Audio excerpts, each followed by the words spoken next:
Hi guys, how to get normal Roblox back.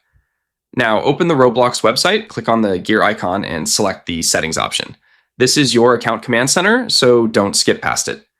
Select account info from the list of settings options.